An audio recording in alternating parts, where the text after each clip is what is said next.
मैं सभी का स्वागत करता हूं फिजिक्स ज्ञान मुकेश नाइक चैनल पर। जैसे कि बहुत सारे बच्चे के कमेंट्स आ रहे हैं कि सर आप क्वेश्चन बैंक सॉल्यूशन पूरा कंप्लीट करो। एक्चुअली मैं बताना चाहता हूं बच्चों, मेरा 12वां चैप्टर से टेंशन मत लेना, आपके एग्जाम के पहले मैं खत्म करने वाला हूं, तो आपको टेंशन लेने की जरूरत नहीं। मैंने इसलिए थोड़ा सा ब्रेक लिया था क्योंकि स्टूडेंट थोड़ा सा रिस्पॉन्स नहीं दे रहे, एग्जाम पोस्टपोन, ये ऐसे न्यूज सुन के डिस्ट्रैक्शन बहुत ज्यादा होता है। तो मैं चाहता हूं कि ऐसे बच्चे जो डिस्ट्रैक्शन में है, प्लीज वो बच्चे डिस्ट्रैक्शन ना हो, अपने स्टडी पे फोकस करें और आपके सपोर्ट के लिए हम लोग तो खड़े हैं। सबसे पहले आज वेव ऑप्टिक्स का क्वेश्चन बैंक सॉल्यूशन 3 मार्क का है ना, ईच क्वेश्चन जो है वो स्टार्ट कर रहा हूं। इसके पहले 1 मार्क 2 मार्क का हो गया, 3 मार्क का चालू है। तो चलो बात करते हैं। सबसे पहले explain reflection of light in plane surface with the help of neat diagram. देखो इस क्वेश्चन में 3 मार्क के लिए डायग्राम बहुत इंपॉर्टेंस है और इसका एक्सप्लेनेशन 1 मार्क है, 1 मार्क डायग्राम है और 1 मार्क थोड़े से इक्वेशन टाइप्स है। तो बात करते हैं, प्लेन सरफेस लेना है, ये प्लेन सरफेस ले लिया, गॉट इट। ये प्लेन रिफ्लेक्टिंग सरफेस ले लिया भैया, जो कि इससे हमारे रे आएंगे। एक रे आ गया यहां से जूम ऐसे, और दूसरा जो है हमारे पैरेलल होना चाहिए इसमें, ये ऐसे, ये यहां पहुंचेगा तो ये यहां तक पहुंचेगा ऐसे, ठीक है ना। ये सही है। ये दोनों रेज आ रहे हैं, ये इंसिडेंट रे है, समझे। थोड़ा सा लाइट का प्रॉब्लम है, लाइट नहीं है, इसलिए मैं विंडो ओपन करके ये लाइट मतलब वीडियोस बना रहा हूं, ठीक है ना। नहीं तो बोलेंगे सर क्वालिटी नहीं है आज। तो दोनों रेज आ रही थी, ये रेज यहां तक आ पहुंची तो ये यहां तक आएगी, ठीक है। यहां पे ये जो होगा ये परपेंडिकुलर, ये इसका नाम दे सकते हैं हम लोग क्या, इंसिडेंट वेव फ्रंट है। वेव फ्रंट समझते हो ना, मतलब ये वेव फ्रंट ऐसे आएगी, ऐसे ऐसे ऐसे ऐसे, मतलब ये ऐसे ऐसे ऐसे ऐसे ऐसे। तो इसका भी वेव फ्रंट होगा यहां पे ऐसे, और ये यहां पे, और ये जो न्यू वेव फ्रंट हम लोग जो निकालते हैं इंसिडेंट वेव फ्रंट, वो इसको टेंजेंट होता है। तो आपको पता होना चाहिए, ये कॉन्सेप्ट आपको पता ना हो तो मेरे वीडियोस देखो, ठीक है। तो ये हमारे इंसिडेंट वेव फ्रंट बोलते इसको, गॉट इट। आगे अब ये जो है, ये आगे आगे वेव फ्रंट बढ़ेगा ऐसे, मतलब ये जो है ये ऐसे ऐसे ऐसे ऐसे ऐसे बढ़ते बढ़ते बढ़ते यहां पे कहीं इंसिडेंट होगा, यहां पे ऐसे, यहां पे इंसिडेंट हो रहा है ये वेव फ्रंट, समझे। और ये रिफ्लेक्ट होने के बाद ये कहीं होगा, यहां होगा, यहां होगा, यहां ऐसा कुछ होगा।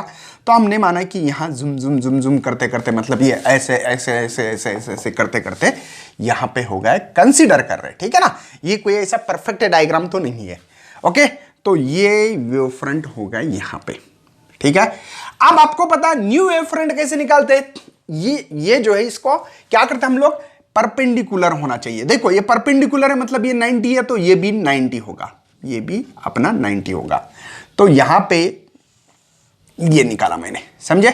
और ये रे ऐसे यहां पे रिफ्लेक्ट हो रही, यहां से ये भी रिफ्लेक्ट होगी यहां पे ऐसे कुछ, समझे, रिफ्लेक्शन हो रहा है। मतलब ये जो वेव फ्रंट है, इस वेव फ्रंट को हम लोग जैसे इंसिडेंट वेव फ्रंट बोले, वैसे ये रिफ्लेक्टेड वेव फ्रंट है। कौन सी ये, रिफ्लेक्टेड। देखो ये लॉजिकली डायग्राम है, जो बच्चे लॉजिकली निकालेंगे ना उनको दिक्कत नहीं जाने वाली। बच्चे क्या करते हैं मालूम है क्या, डायग्राम को याद करते हैं, याद करने की जरूरत नहीं है इसको, यहां पे सब कुछ लॉजिक है। इसी लॉजिक से आपको सेंटेंस भी लिखना है।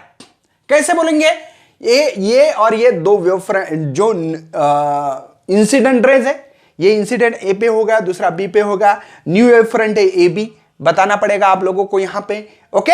ये बताना है आप लोगों को, ये रिफ्लेक्टेड रेज वेव फ्रंट है, ठीक है। ये रिफ्लेक्टेड रेज है, ये जो दिख रहे हैं आप लोगों को एरो, ये कौन है, रिफ्लेक्टेड रेज है। ये बात पे ध्यान देना, रेज बोलो, है ना। चलो उसके बाद में अब देखो लॉजिकली मैं यहां पे निकालने वाला हूं एक नॉर्मल, जो कि ये है। अब यहां से हमारे एंगल का क्वेश्चन चालू हो गए, ठीक है। ये नॉर्मल है, मुझे बताओ इंसिडेंट रे और नॉर्मल के बीच में एक एंगल होता है, उसका नाम होता है इंसिडेंट। कोई शक है। दूसरी बात भैया, incident ray and wave front के बीच में जो ये वेव फ्रंट निकाल, देखो ये इंसिडेंट रे है और ये मेरा वेव फ्रंट है। तो ये जो है यहां पे 90 एंगल होता है, यहां पे भी 90 एंगल होगा, समझे ना। तो यहां पे आपके लिए मैं रेड मार्कर से निकाल रहा हूं, ध्यान देना, यहां पे थोड़ा सा दिखेगा नहीं आपको ज्यादा। ये देखो, ये इंसिडेंट रे ये है और ये इंसिडेंट वेव फ्रंट, इसके बीच में जो एंगल होगा वो होगा 90, ठीक है। अब ये 90 ये आई है तो ये क्या होगा, 90 माइनस आई होगा। अरे टोटल 90 है ना, ये रेड दिख रहा है ना आपको, टोटल 90 है, लेकिन ये आई है ना मेरा आई, तो ये कितना बचेगा, 90 माइनस आई बचेगा, बराबर है ना। किसी को पूछा तो आप बोलेंगे कितना है, तो 90 माइनस आई, गॉट इट। आप देखो, थोड़ा सा दिमाग लगाना है, बहुत इंपॉर्टेंस है, इसमें बहुत सारे बच्चे गलती करते हैं, इसलिए मैं थोड़ा धीमे पढ़ा रहा हूं इसको जानबूझकर। अब मुझे बताओ, यहां पे ये जो है नॉर्मल और ये रिफ्लेक्टिंग, जो इसको बी कहो, इसको ए बी, ये रिफ्लेक्टिंग सरफेस है। नॉर्मल के बीच में और इसके बीच में 90 का एंगल होता है, सबको पता है। ये मुझे यहां पे अगर आप लोग देख पा रहे हो तो यहां ये जो एंगल है ये ठीक है, ये जो दिख रहा है आपको ये बी, ठीक है, इसके बीच में है 90 माइनस आई, तो ये कितना बाकी होगा, तो आप लोग लिख सकते हैं टोटल 90 है। टोटल क्या है, मुझे ये यक्स निकालना है, ठीक है। तो मुझे क्या करना पड़ेगा कि 90, ये टोटल 90 है, तो ये है 90 माइनस आई प्लस यक्स बोलेंगे उसको, ठीक है, यक्स निकालना है। तो आप लोगों को यहां पे समझो कि ये इधर आए तो 90 माइनस 90, ये माइनस होगा, ये प्लस होगा, यक्स, बात समझ में आ रही है ना। इधर आने के बाद साइन चेंज होंगे, ये मर गया, तो यक्स इज इक्वल टू आई ही मिल रहा है। मतलब मुझे ये बताना है आपके यहां पे कौन है, incident wave front and plane reflecting surface के बीच में जो एंगल है आई बनेगा, मतलब ये आई है तो ये भी आई होता है। बच्चों समझ में आ रहा है, ये लाइन क्या नहीं है, ये incident wave front and reflecting plane reflecting surface का बीच में का एंगल भी आई मिल रहा है, समझे। अब आ गई बारी इसकी, यहां पे भी हम लोग नॉर्मल निकालेंगे। देखो यहां पे ये बी है, ये नॉर्मल, इसको बी है ना, ए बी, इसको सी बोलेंगे, इसको सी बोलो और इसको डी बोलो, ठीक है। यहां पे देखो ये नॉर्मल है मेरा, नॉर्मल और रिफ्लेक्टेड बीच में जो एंगल होता है उसको रिफ्लेक्टिंग एंगल कहते है ना, आर होगा ये, ओके। अब मुझे बताओ, मैंने बोला था कि ये जो है परपेंडिकुलर होता है, ये ऐसे, ये और इसके बीच में जो एंगल होता है 90, तो 90 माइनस आर होगा ये एंगल, बात समझ में आ रही है। Reflected ray and the reflecting wave front के बीच में का एंगल 90 है टोटल, लेकिन ये आर होने से आर माइनस 90 माइनस आर होगा ये एंगल। मैं जानबूझकर उसको थोड़ा सा रेड से दिखाना चाहूंगा ताकि कंफ्यूजन ना हो, समझे। तो ये भी सेम टू सेम बच्चों, ये भी आर होगा। कैसे होगा, जैसे ये किया था वैसे सेम। लगे तो हाथों हाथ आपको बता देता हूं कि यहां पे नॉर्मल देखो, ये dash dash dash dash normal दिख रहा है, और ये रिफ्लेक्टिंग सरफेस है जो सी ए रिफ्लेक्टिंग सरफेस है, इसके बीच में 90 होता है, ठीक है, ये 90 है। लेकिन इसमें क्या हो रहा है, इसके बीच में जो एंगल है वो है 90 माइनस आई। तो किया जाए, चलो 90, इसको मुझे निकालना है ये एंगल, इस एंगल को मैंने मान लिया यक्स है, तो ये 90 माइनस आई, सॉरी आई नहीं आर है, आर, ठीक है, प्लस यक्स, यक्स पता नहीं ना, ये निकालना है मुझे आर, ठीक है। तो इसको 90, ये आ गया माइनस हो गया, ये प्लस हो गया, यक्स ये मर गया, तो X is equal to R, तो ये भी आर होता है। सेम जैसे यहां किया था वैसे यहां कर रहा हूं।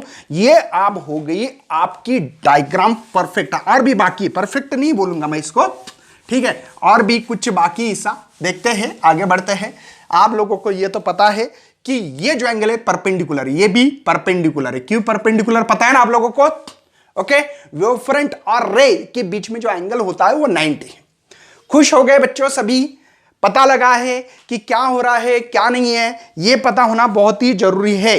तो आपको पता होना चाहिए ए बी, ये कौन है, इंसिडेंट वेव फ्रंट है, लिख सकते हैं, ऐसे लिखना पड़ता है यहां पे, ए बी इज कौन है, इंसिडेंट वेव फ्रंट है।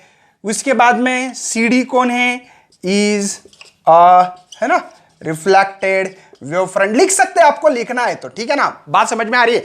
ए सी कौन है, लिख सकते हैं कि ये प्लेन रिफ्लेक्टिंग सरफेस है, प्लेन रिफ्लेक्टिंग वेव फ्रंट है, लिख सकते हैं आपको, ठीक है। एंगल ऑफ इंसिडेंट लिखो, एंगल ऑफ रिफ्लेक्टेड लिखो, लिखना है आपको वर्डिंग में। मैंने जो आप लोगों को डायग्राम कंस्ट्रक्ट करते हुए शब्द में जो बोला है वो।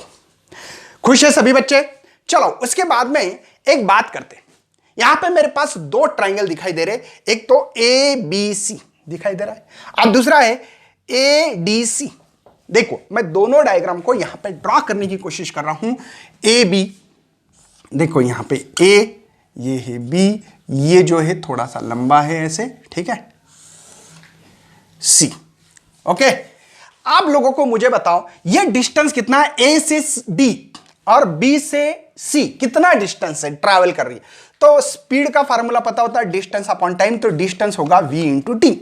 कुछ लोग सी टी भी लिखते होंगे, तो ये वी टी डिस्टेंस है, कितना चल रहा है ये वेव फ्रंट, वी टी।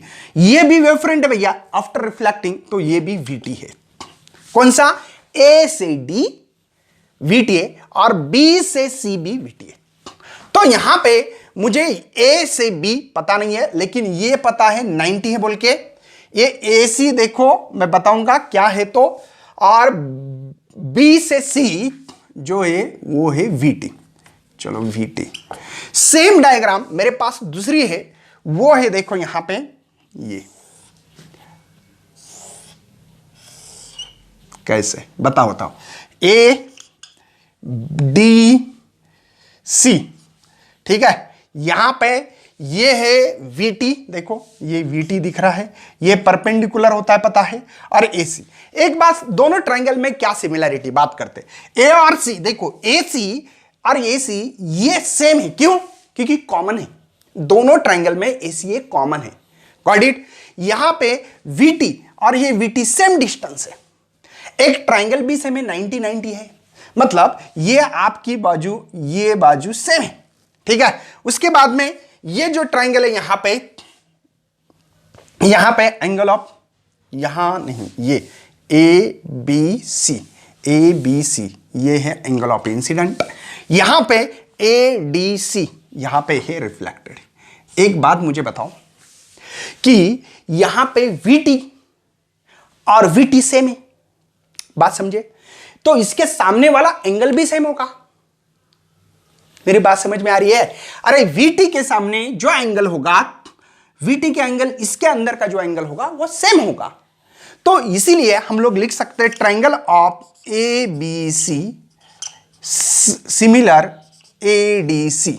और ये क्यों है, आरएचएस के कारण। आपको पता है कि इसमें क्या और क्या सही है और क्या गलत है, तो है ना। तो यहां पे अपोजिट एंगल इक्वल साइड होने के कारण यहां पे प्रूव कर सकता हूं एंगल ऑफ इंसिडेंट जो है एंगल ऑफ रिफ्लेक्शन। इसके अंदर आप लोग लॉ भी लिख सकते हैं। दूसरी बात सबसे main, incident ray, reflected ray and plane wave front ये परपेंडिकुलर टू ईच अदर है, क्योंकि ये जो है ये ऐसा है, बोर्ड के देखो, बोर्ड को परपेंडिकुलर, ये ऐसा है रिफ्लेक्टिंग सरफेस। यहां पे इंसिडेंट रे है ना, ये भी परपेंडिकुलर है और रिफ्लेक्टेड भी परपेंडिकुलर है। ये इसमें आप लोगों को लिखना था। सबसे मेन यहां पर डायग्राम के लिए 1 मार्क मिल सकता है आपको, जो एक्सप्लेनेशन जो बता रहा हूं मुंह से वो इसके लिए 1 मार्क, और ये डायग्राम और ये जो प्रूव करना है इसके लिए 1 मार्क। ये इसलिए 3 मार्क का ये क्वेश्चन हो सकता है। एक्सप्लेन द रिफ्लेक्शन है ना of light at a plane surface with the help ray diagram से मैंने किया है। ओके, एक्सप्लेनेशन चाहिए तो बुक्स में से लिख सकते हो या कोई नोट्स से निकाल सकते हो। ये समझना बहुत जरूरी था। यहां पे लाइन टू लाइन लिख के बैठूंगे तो इसके लिए 1 घंटा लगेगा। हम लोगों को ऑलरेडी पढ़ाया, आप लोग जाके देख सकते हो। फिजिक्स ज्ञान क्या डालोगे, रिफ्लेक्शंस ऑफ लाइट, तो मिलेगा आपको क्वेश्चन। ओके, तो चलो नोट डाउन करें, अगले क्वेश्चंस पे बढ़ते हैं। नेक्स्ट सवाल है आपके स्क्रीन पे रहा, ये describe the young double slit experiment. उसके डायग्राम आप लोगों को निकालनी है और एक्सप्लेनेशन देना है। अभी क्या है, थ्योरेटिकली चीजें जो होती है वो आपके मन से लिखना पड़ती है, आप लोगों को उसका एक्सप्लेनेशन देना पड़ता है। वो डिपेंड होता है डायग्राम के ऊपर। जैसे कि इसके पहले वाला भी जो सवाल था वो सेम ही। चलो, तो हम लोग सबसे पहले यहां पे डायग्राम को ड्रॉ करने जा रहे हैं। सबसे पहले हमारे पास एक सोर्स है, ठीक है, और इस सोर्स से लाइट कुछ इधर जाती होगी, कुछ इधर जाती होगी, कुछ इधर जाती होगी, कुछ इधर जाती होगी। लाइट का पता नहीं भैया, सब तरह स्प्रेड होती है, वो देगी नहीं। ये सोर्स ऑफ लाइट है। लाइट कहां पे भी जा सकती है। आपके बुक्स में थोड़ी सी डायग्राम अलग है इसलिए बता रहा हूं, ठीक है। यहां पे सबसे पहले हम लोग ने क्या, एक ऐसी लेंस लगाएंगे जिसमें क्या होगा कि ये जो लाइट स्प्रेड हो रही है इसको मुझे थोड़ा सा कन्वर्जिंग लेंस बोलते हैं उसको, वो करनी है। तो ये लाइट आएगी यहां, ये लाइट आएगी यहां पे, ये लाइट आएगी यहां पे, ठीक है, ये लाइट आएगी यहां पे, ये लाइट आएगी यहां पे, ठीक है। सामने मैंने क्या किया है कि आपके बुक्स के हिसाब से पढ़ाऊंगा मैं, ठीक है, कि यहां पे लेंस रखी है, यहां पे एक लेंस है, ठीक है। इससे क्या होगी, ये लाइट आएगी यहां पे, ये लाइट आएगी यहां पे, ये लाइट आएगी यहां पे, ये लाइट आएगी यहां पे, ये लाइट आएगी यहां पे, ठीक है। मतलब कन्वर्ज कर दिया, नहीं तो वो स्प्रेड होती ना इधर उधर, तो इस लेंस के थ्रू कर दिया मैंने। अब क्या होगा इसमें, जैसे ही ये लेंस है, और ये बहुत मतलब आपको पता होना चाहिए, ये जो यंग साहब है ना, उन्होंने सबसे बड़ा फिजिक्स में बदलाव लाया था। नियर अबाउटली 1901 कुछ, तो ऐसा मुझे याद नहीं अभी, 1901 में ही उन्होंने सबसे पहले यह बता दिया कि लाइट एज अ वेव है। पहले क्या था, कुछ लोग मतलब कार्पुलस है, पार्टिकल है, नेचर है, कुछ लोग बोलते थे वेव्स है, कंफ्यूजन था। यह एक्सपेरिमेंट इतना बड़ा रहा है कि सबसे ज्यादा इस एक्सपेरिमेंट के कारण उनको महत्व प्राप्त हुआ था यंग डबल स्लिट, मतलब यंग साहब को। क्यों? क्योंकि उन्होंने सबसे पहले फिजिक्स में 100% गारंटी देके बोला था कि लाइट एज अ वेव्स है, बोल के वेव है लाइट। क्यों है? क्योंकि उनका कहना है कि अगर पार्टिकल है तो पार्टिकल तो सीधे चलते हैं, स्ट्रेट लाइन, ठीक है, बड़े बड़े चीजों में सीधे चलती है। लेकिन ये जो स्लीट इस्तेमाल करने के बाद उन्होंने ये प्रूव करके दिया कि लाइट एज अ वेव्स है। कैसी? तो बता देता हूं। अगर ये है तो सामने के स्क्रीन पे लाइट सीधी जाना चाहिए थी, यहां पे ही ब्राइट स्पॉट दिखना चाहिए था, यहां पे डार्क दिखना चाहिए था, यहां पे डार्क दिखना चाहिए था, यहां ब्राइट दिखना चाहिए था। लेकिन ऐसा हुआ नहीं, यहां पे एक कुछ पैटर्न दिखाई दिया, और इसी को हम लोग इंटरफेरेंस पैटर्न कहने वाले हैं। Dark bright, dark bright, dark bright, एक पैटर्न हम लोगों को इस स्क्रीन पे दिखाई दिया। इसलिए light as a wave nature बोल के इस एक्सपेरिमेंट में समझाया गया है। यह बात बहुत इंपॉर्टेंट है, ध्यान में रखना आपको। किसने बताया? सबसे पहले यंग साहब ने बताया था। ओके, तो उसके बाद में ये जो लाइट आने के बाद आपको पता है कि यहां पे मैं ऐसा करता हूं कि ये क्रश, देखो इंटरफेरेंस क्या पता होना चाहिए, दो वेव्स का मिलनार्थ, उसको कहते हैं इंटरफेरेंस। और इंटरफेरेंस में दो टाइप से, एक है कंस्ट्रक्टिव और दूसरी डिस्ट्रक्टिव।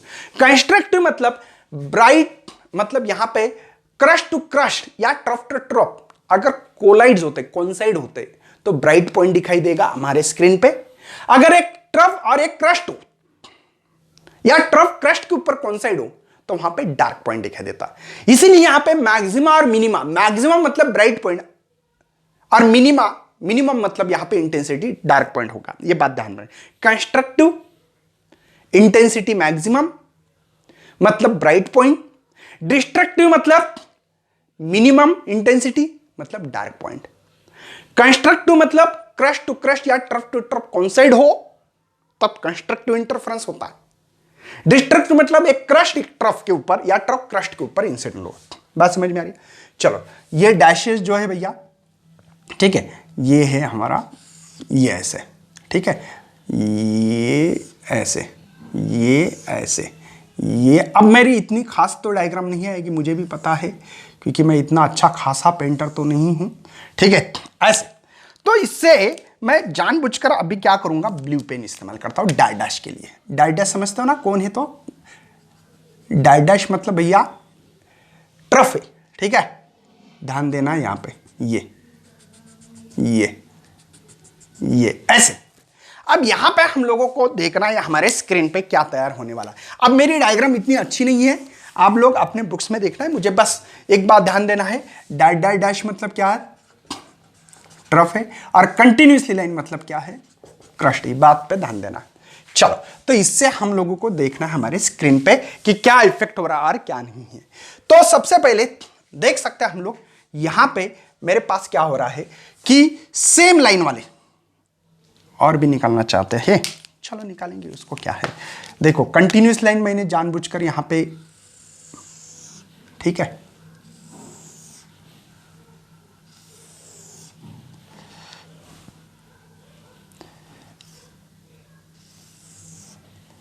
अब मेरी इतनी अच्छी डायग्राम तो नहीं आने वाली है, ठीक है।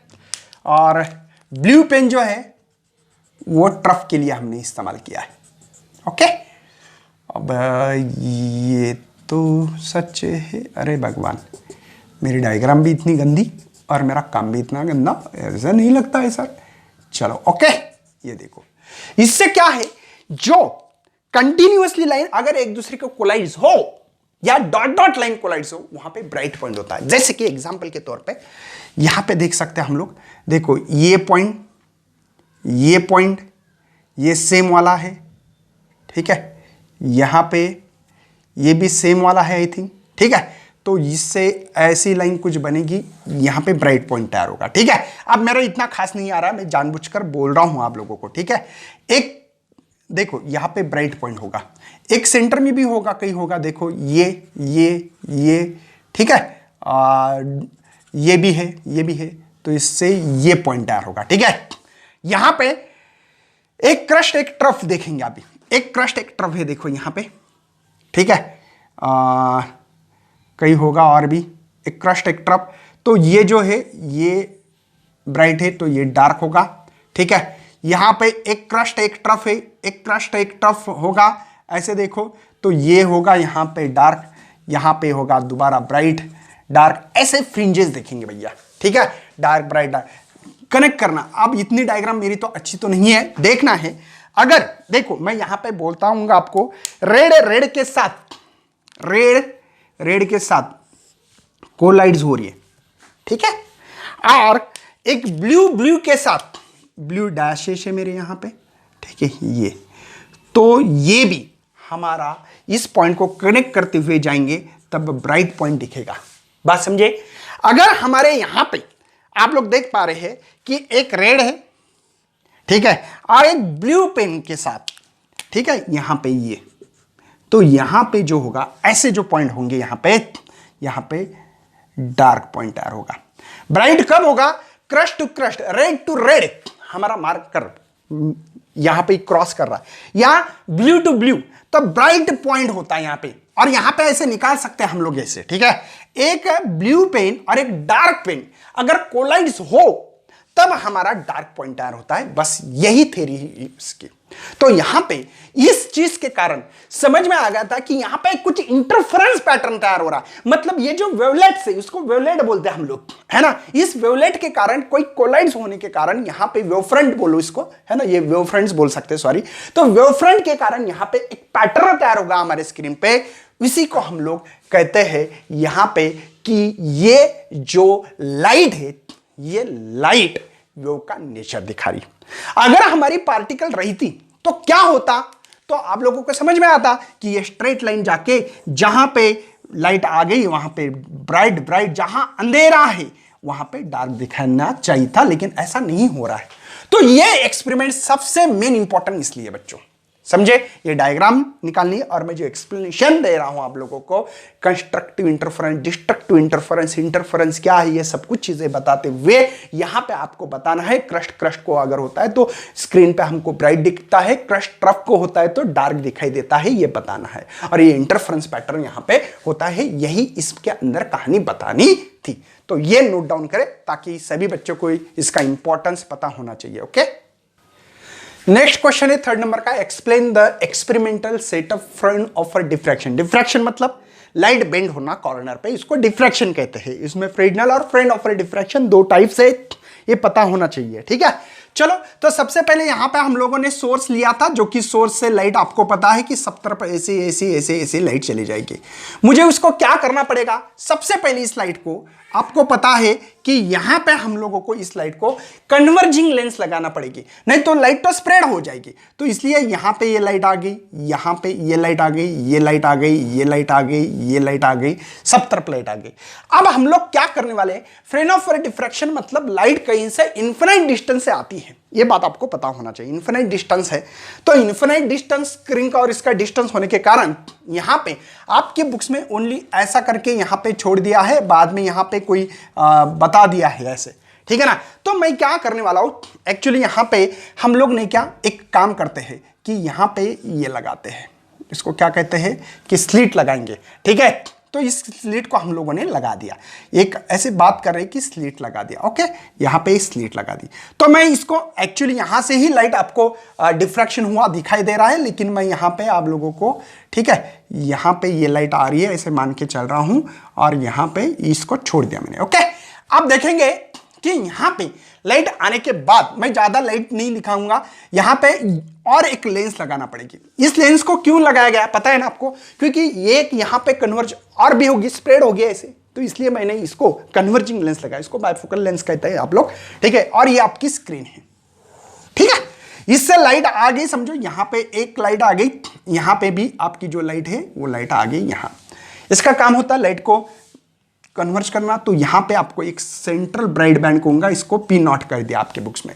एक्चुअली आपके बुक्स में यहां पे छोड़ दिए लाइट को, ठीक है, यहां से आप लोगों ने निकाला ऐसे, पता है ना आपके इसमें। तो मैंने स्लिट जानबूझकर लगाई है, ये भी नाम जो भी देना है देख सकते हो। यहां पे लाइट बेंड होती है, हम लोगों को पता है, यहां से हमारी लाइट बेंड कर गई, ठीक है। यहां से लाइट हो गई कुछ एंगल पे बेंड हो गई, समझो फॉर एग्जाम्पल यहां से ऐसे, ठीक है, कितने थीटा एंगल पे हो गई।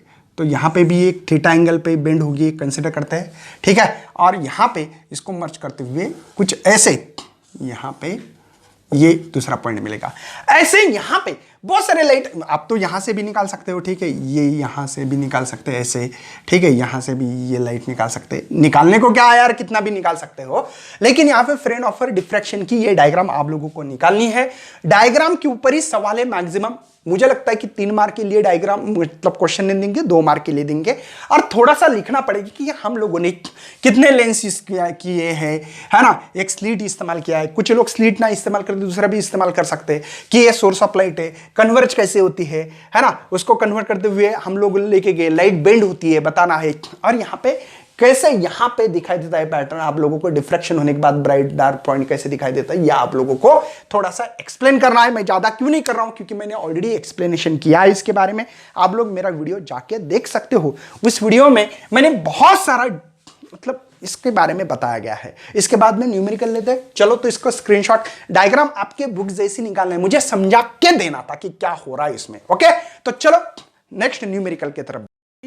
The distance between two bright fringes in the biprism experiment using the light of wavelength, उसको हम लोग लैम्बडा ए बोलेंगे, ठीक है।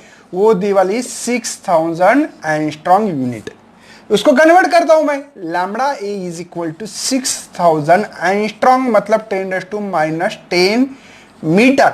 Angstrom unit to metre conversion है, तो मुझे लगता है कि इसको शिफ्ट किया जाए तो 6 × 10⁻⁻7 3 से 1 2 3 ये होगा, ठीक है।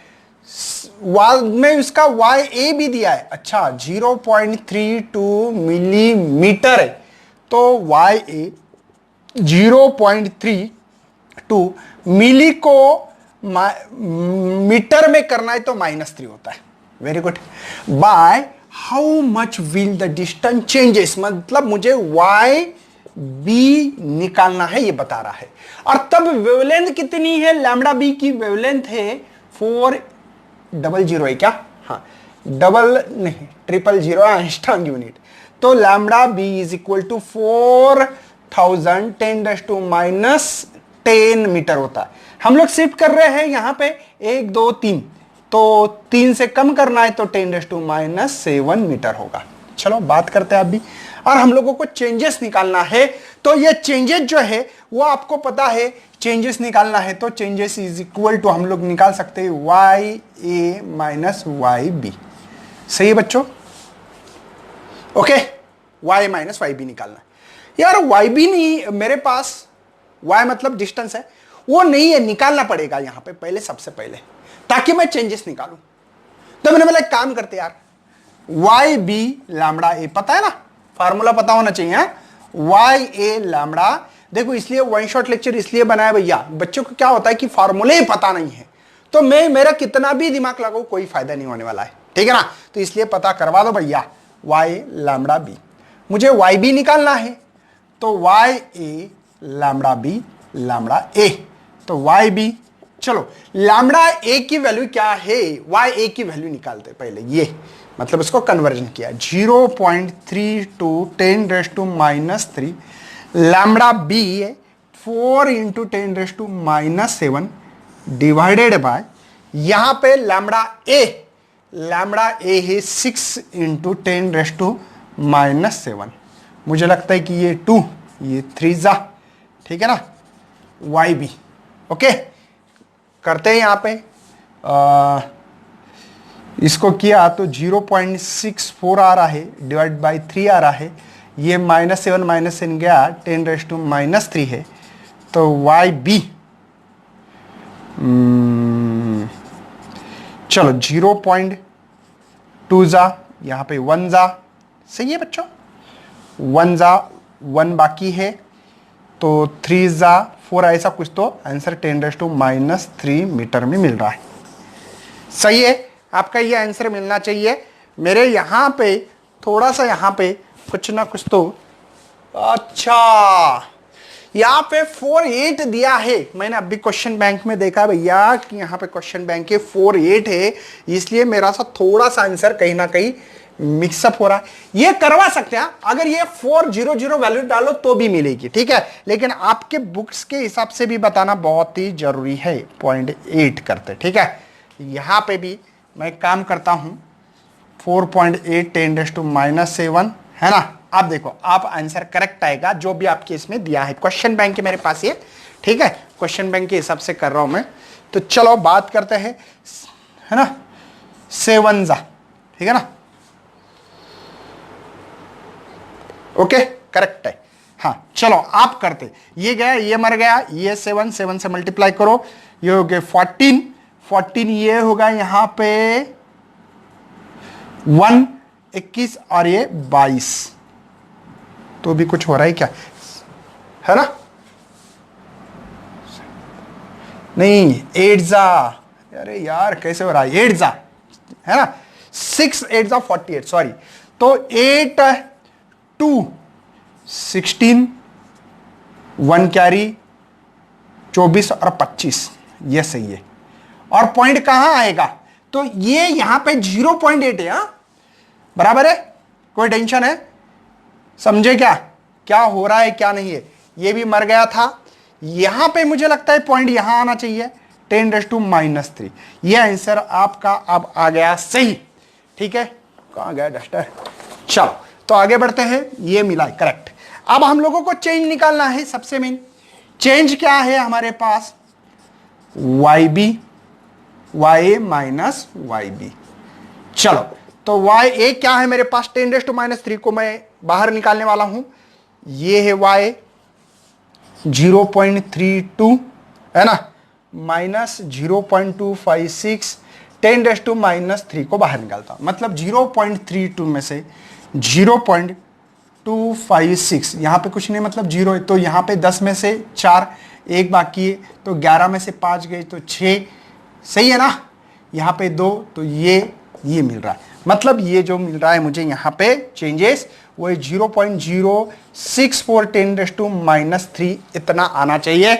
आपके क्वेश्चन बैंक में भी आई थिंक वही आंसर दिया है, ठीक है, थोड़ा सा 0.0 मिली में दिया है, ठीक है ना, कोई प्रॉब्लम नहीं, 0.06 मिलीमीटर का क्या फर्क हो रहा है, यही तो आंसर है ना, ये 10⁻³ और मिली में क्या फर्क है, एक ही मतलब है। तो चलो नोट डाउन करना है, आगे बढ़ते हैं। सिंपल क्वेश्चन है, ये भी बहुत इजी वेट, मुझे लग रहा है कि ये जो सवाल है ना 3 मार्क के लिए आपके क्वेश्चन बैंक में दिए हैं, लेकिन एज पर माय व्यूज ये 2 मार्क के लिए क्वेश्चन होंगे। अब बोलेंगे क्यों सर, क्योंकि इसमें क्वेश्चन में सब टाइप क्वेश्चन नहीं है, बहुत इजी, देखो आपको समझ में आएगा, आपका भी दिमाग चल सकता है। देखो यहां पे सबसे पहले parallel beam of green light wavelength दी गई है हम लोगों को, और वो नैनोमीटर है, ध्यान देना आंसर में हम लोगों को lambda is equal to 546 nanometre. Nano समझते हो भैया, 9 10⁻⁹ metre light slit. The width दी वाली है यहां पे हमारे सामने, मतलब ये ए है ना, वो है 0.4 मिलीमीटर। तो ए इज इक्वल टू, मैं कन्वर्ट कर सकता हूं 0.4 मिली मतलब -3 मीटर, और भी कन्वर्ट कर सकता हूं 10⁻⁻4 मीटर। समझे क्या? एक पॉइंट शिफ्ट कर दिया है ना। Seen on a screen which, देखो 40 सेंटीमीटर अवे, मतलब यहां पे कैपिटल डी दी वाला कहां से, देखो ट्रांसमिटेड द लाइट स्क्रीन से जो दूर है वो 40 सेंटीमीटर है। तो 40 सेंटी मतलब -2 मीटर, तो इसको एक पॉइंट शिफ्ट करते 10⁻⁻1 लिखते, ठीक है, -2 को पॉइंट शिफ्ट किया मैंने। अब यहां पे विड्थ निकालना, सिंपल सा फार्मूला है, twice lambda D divide by small A. सही है, यही फार्मूला है बच्चे आपके पास, या और कोई फार्मूला है? बात समझ में आ रही है? चलो आगे बढ़ रहा हूं। W is equal to 2, lambda है मेरे पास 546 10⁻⁹, डी है मेरे पास यहां पे 4 × 10⁻⁻1, स्मॉल ए है 4 × 10⁻⁻4। 4 से 4 को मरवा दो। W इज इक्वल टू 6 12 एक कैरी, यहां पे 8 9, यहां पे 10। सही है, तो यहां पे 10 ये 10 हो गए, 10 में से 4 जाएंगे, अरे ये 10 हो गया ना, दोनों मिला के ऊपर गया तो माइनस का +4 होगा, तो -6। समझे? तो एक काम कर रहा हूं, 3 से शिफ्ट कर रहा है, देखो 10⁻³ समझे? इसी को हम लोग लिख सकते हैं यहां पे 1.1, समझे ना? अरे 09 को यहां पे 1 लिख सकता हूं क्या? नहीं, ये -3 इसलिए मिली मीटर, समझे? या आपके बुक्स में 1 मिलीमीटर लिखा है तो करेक्ट है, वो भी करेक्ट है। मुझे बताओ क्या इसमें फार्मूले के लिए आधा मार्क, वैल्यू पुट किया आधा mark, answer with proper unit 1 mark, 2 mark के लिए सवाल होता है। क्यों 3 मार्क के लिए दिया मुझे पता नहीं है, मुझे तो पता नहीं भैया, लेकिन मेरे ख्याल से 2 मार्क के लिए ही सवाल आना चाहिए। चलो तो आगे बढ़ते हैं नेक्स्ट क्वेश्चन के तरफ। सेम क्वेश्चन है, पहले जैसा ही फार्मूलाज है, सब कुछ सेम है, थोड़ा सा सोचना है बस क्वेश्चन में। ये भी 2 मार्क के लिए 3 मार्क के लिए नहीं आएगा, यकीन के साथ बोल रहा हूं, कहीं पे भी चेकआउट कर लो आप, आपके पास अगर पास्ट ईयर के क्वेश्चन पेपर हो तो आपको समझ में आएगा। सबसे पहले देखो, Fraunhofer diffraction by narrow slit, the screen place at a distance, capital D दिए वाला है 2 मीटर, आंसर लिख रहा हूं, ठीक है। Lens obtain the diffraction pattern if the width, मतलब ए की वैल्यू है 0.2 मिलीमीटर, तो ए इज इक्वल टू 0.2 10⁻³ मीटर में हो गया, ये होगा 2 × 10⁻⁻4 मीटर, ठीक है। एंड मिनिमम, अच्छा Y1D बोल रहा है क्या, 5 millimetre on the other side the central maxima find the wavelength of light. उनका कहना है कि यहां पे एक साइड पे, ऊपर या नीचे कहीं पे भी, ऊपर ले लो तो 5 मिलीमीटर होगा, या नीचे 5, तो 5 डबल होगा ना, ये तो सेंट्रल से ऊपर या इधर कोई भी साइड ले लो। तो यहाँ पे सेंट्रल, यहाँ पे हम लोग जो निकालने वाले हैं डिस्टेंस, वो होगा टॉइस Y1D, टॉइस मतलब होगा 10 मिलीमीटर, मतलब 10 मिली मतलब -3 मीटर, तो ये 10⁻⁻2 मीटर होगा। ये आपको समझ, विड्थ ऑफ द, मतलब ये विड्थ है भैया, ये क्या हमारी सेंट्रल विड्थ है, ये विड्थ है। चलो आगे बढ़ते हैं। इसका फार्मूला, विड्थ का तो फार्मूला मुझे पता है, twice lambda D divide by small A, मुझे लैम्बडा निकालना है, तो ये होगा, सही है। अरे लैम्बडा निकालना है ना, तो ये ऊपर जाएगा, ये नीचे आएगा, न्यूमरेटर टू डिनोमिनेटर, पता है ना। तो ये है 10⁻⁻2 W, ए क्या है 2 × 10⁻⁻4 है, डिवाइड बाय 2, तो डी कितना है, कैपिटल डी कहा गया, ये 2 है, तो 2 से 2 को मरवा दो, ये 1/2, अरे कुछ नहीं, मतलब 1/2 मतलब 0.5 10⁻⁻6 10⁻�6। अगर आपको ये वेवलेंथ एंगस्ट्रॉम यूनिट में लिखनी है तो आपको एक काम करना है, इसको 10 करना पड़ेगा, -10, तो 4 से सामने जाना है, 1 2 3 4 10⁻⁻10, बात समझे। अरे मुझे -10 बनाना एंगस्ट्रॉम यूनिट में, ये भी सही है, मीटर में लिख सकते थे, लेकिन मुझे एंगस्ट्रॉम यूनिट में लिखना है तो ये, क्योंकि ये एंगस्ट्रॉम यूनिट में दिया गया था, इसलिए करना है, ठीक है ना। इसके पहले तो लैम्बडा 5000 एंगस्ट्रॉम यूनिट, ये वेवलेंथ मुझे मिली है। तो इस तरीके से 4 नंबर के क्वेश्चन नेक्स्ट वीडियोस में मिलेंगे। तब तक शेयर करना, लाइक करना और पढ़ाई करते रहना। डोंट डिस्ट्रैक्ट बच्चों, डिस्ट्रैक्ट मत होना। मुझे पता है पेंडेमिक की सिचुएशन है, बहुत खराब है, लेकिन घर पे बैठो, सेफ रहो और अपने पढ़ाई के ऊपर फोकस करना। चलो, thank you and best luck for your study and your future plan.